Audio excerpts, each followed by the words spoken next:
Good morning students, welcome to class English students. Today we will read rest part of the chapter bringing up Kari.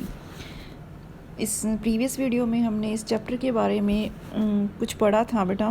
क्या पढ़ा था इसके बारे में कि कारी होता है, कारी कौन होता है, एक एलिफेंट होता है, इसके बारे में स्टोरी है।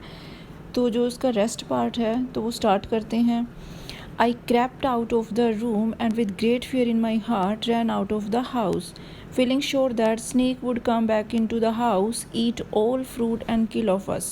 अब I crept out of the room means I कौन है यहाँ पर, जिसने एलिफेंट मतलब नरेटर है, जो ऑथर है, कि मैं रूम की तरफ दौड़ा with great fear in my heart, मेरे दिल में बहुत ज़्यादा डर था उस टाइम। हाउस से निकला मैं अपने घर से और ये श्योर था मुझे कि snake would come back into the house, कि स्नेक शायद घर में आ चुका है। ईट ऑल द फ्रूट, उसने सभी फ्रूट खा किया है, and kill all of us, और हमें मार देगा। एज आई वेंट आउट, जैसे मैं बाहर निकला, I saw Kari's back disappearing in the direction of the pavilion. मैंने क्या देखा, कारी को वापस डिसअपियर होते हुए देखा, गायब होते हुए देखा। किस डायरेक्शन में, पेविलियन में, जहाँ उसकी शेड थी, उस वहाँ पे उसे उस डायरेक्शन में उसको गायब होते देखा। As I was so frightened that, मैं इतना डर गया था। I wanted his company to cheer me up, कि मैं उसकी कंपनी चाहता था, कारी की, अपने आप को खुश करने के लिए। I run after him into the pavilion, मैं पेविलियन की तरफ दौड़ा उसके पीछे। And I found him there, कि मैंने वहाँ क्या देखा, ईटिंग बनानाज, कि उसे बनाना खाते हुए देखा। I stood still in astonishment, the bananas were lying strewn all around him. अब मैंने बिल्कुल हैरान होकर खड़ा हो गया कि जो बनानाज थे वो उसके चारों तरफ बिखरे हुए थे। He stretched out his trunk and reached for one far away from where he was standing. अब उसने अपनी ट्रंक को फैलाया and reached for one far away from where he was standing, और एक मतलब दूर खड़ा हो गया, कि जहाँ वो खड़ा था उसे थोड़ा दूर खड़ा हो गया। This instant the trunk look like a black snake, उसी क्षण जो उसकी ट्रंक लग रही थी, उस टाइम सूंड लग रही थी, एक स्नेक की तरह लग रही थी। आई रियलाइज दैट कारी वॉज अ थीफ, और मैंने रियलाइज़ क्या किया कि कारी ही चोर था। I went to him, pulled him out by the ear and joyously showed my parents. अब मैं उसके पास गया और उसे कानों से खींचकर खुशी खुशी अपने पेरेंट्स के पास लेकर आया। That it was Kari and not I that had eaten all the fruits these many weeks, कि ये कारी था, कि मैं नहीं था, कि मैंने जो ये फ्रूट जो खाए जा रहे थे पिछले वीक से, वो मैंने नहीं खाई थी, वो कारी ने खाई थी। देन आई स्कॉल्डेड हिम, मैंने उसे डांटा। For elephants understand words as well as children, कि एलिफेंट्स भी क्या समझते हैं वर्ड्स को, जैसे कि एक बच्चे।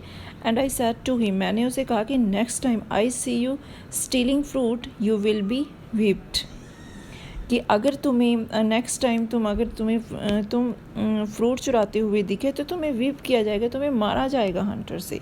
ही नो दैट, वो जानता था, we were all angry with him, कि हम सब उससे गुस्सा है। इवन द सर्वेंट्स, नौकर भी। His pride was so injured that, जो प्राइड मीन सेल्फ रिस्पेक्ट थी, वो इतनी ज़्यादा हर्ट हुई। He never stole another thing from the dining room, कि उसने कभी डाइनिंग रूम से कोई जो थिंग्स की वो स्टोल नहीं की, चुराई नहीं। एंड फ्रॉम देन ऑन, और उसी टाइम से if anybody give him any fruit, अगर उसे कोई फ्रूट देता, he always squealed as if to thank them, और वो हमेशा स्क्वील करता, खुशी के मारे चिल्लाता, जैसे वो थैंक यू कर रहा उनको।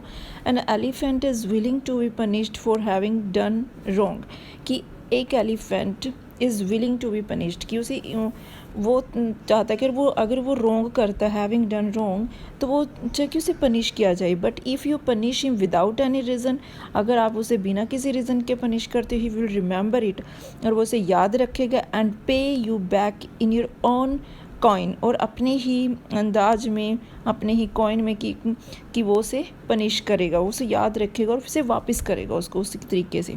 कॉइन मतलब to treat a person in the way that he और शी हैज़ ट्रीटेड अदर्स, कि जैसा उसने उसके साथ ट्रीट किया उसी वे में उसके साथ वो ट्रीट करेगा।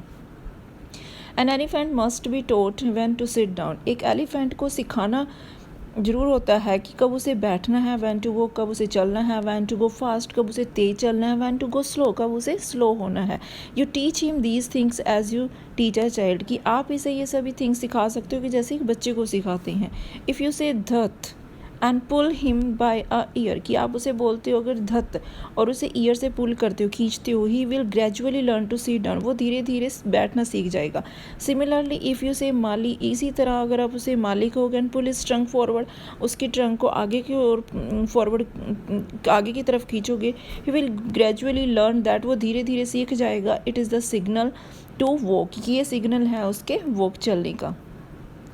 काली लर्न माली आफ्टर 3 लेसन, कारी ने माली वर्ड्स को लर्न करना सीखा 3 लेसन के बाद, उसको 3 टाइम सिखाया गया। But it took him 3 weeks to learn धत, लेकिन उसे 3 वीक लगे धत सीखने में, धत वर्ड को सीखने में। He was no good at sitting down, वो सिटिंग में अच्छा नहीं था, कि सिटिंग डाउन में अच्छा नहीं था। And do you know why an elephant should be taught to sit down, कि आप जानते हो कि एलिफेंट को बिठाना क्यों सिखाना चाहिए? Because he grows taller and taller than you who take care of him, क्योंकि वो जो उसकी केयर कर रहा है उसे टॉलर एंड टॉलर हो जाए, काफ़ी बड़ा हो जाएगा वो उससे। सो दैट इसीलिए when he is 2 or 3 years old, कि जब वो 2 या 3 years ओल्ड का हो जाता है, you can only reach his back with a ladder, कि आप उसके ऊपर सिर्फ एक सीढ़ी से ही चढ़ सकते हो। लैडर मीन्स सीढ़ी से। It is there for better to teach him to sit down by saying धत, तो इससे ज़्यादा बेटर है कि आप उसको धत वर्ड सिखा कर उसे सिट डाउन सिखाएं कि कैसे बैठना है। You can climb upon his back, तभी आप उसकी क्लाइंब कर सकते हो, उसकी बैक पर चढ़ सकते हो, पीठ पर। For who would want to carry a ladder around all the time, कि कौन हमेशा ऑल द टाइम उस लैडर को कैरी करना चाहेगा।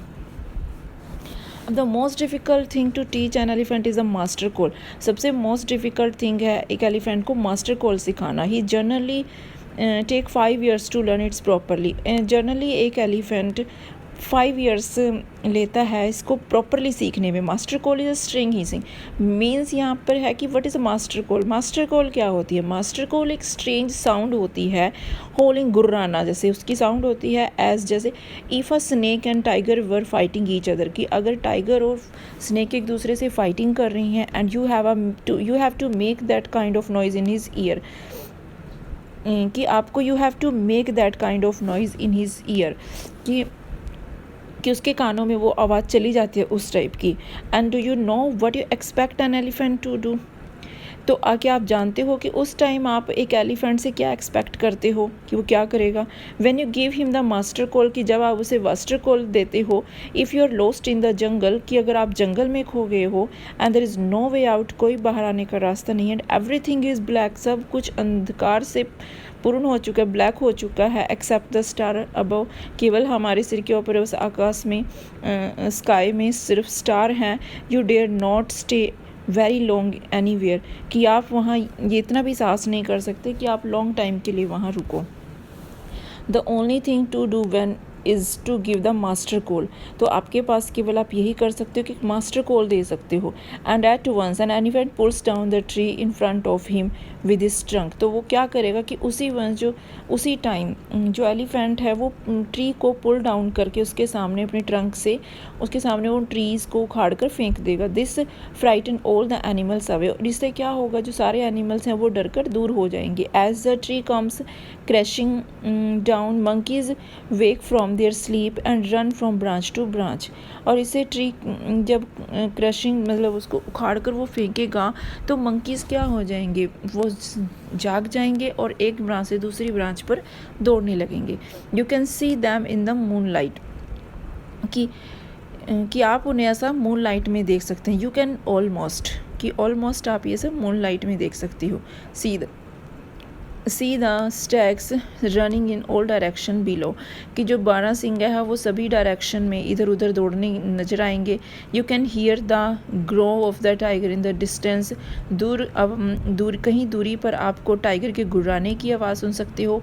Even he is frightened then the elephant pull down the next tree, तो अगर ऐसा किया वो वो डर गया है, तो वो नेक्स्ट जो एलिफेंट करेगा वो नेक्स्ट ट्री पुल डाउन करके क्या करेगा, उखाड़ कर फेंकेगा next tree and the next, और फिर अगला ट्री ऐसे करके जब तक वो शांत नहीं हो, उसको ये नहीं लगेगा कि वो सेफ़ है, वो ऐसा ही करेगा। Soon you will find that he has made a road right through the jungle straight to your house. Soon you will find it, कि जल्दी ही आपको पता चलेगा कि he has made a road, right, कि उसने एक रोड बना दिया है बिल्कुल सीधा जंगल से, जो स्ट्रेट आपके घर तक जाएगा, स्ट्रेट टू योर हाउस। तो ये जो चैप्टर था स्टूडेंट्स, यहीं तक था ये चैप्टर। आपने इसको अच्छे से रीड करना है, वेरी इंटरेस्टिंग स्टोरी। तो मास्टर कोल क्या होती है, it's a very important question, क्या होती है इसको अच्छे से समझना है। एंड जो भी इससे रिलेटेड क्वेश्चन आंसर है, I will send you by PDF students. Thank you.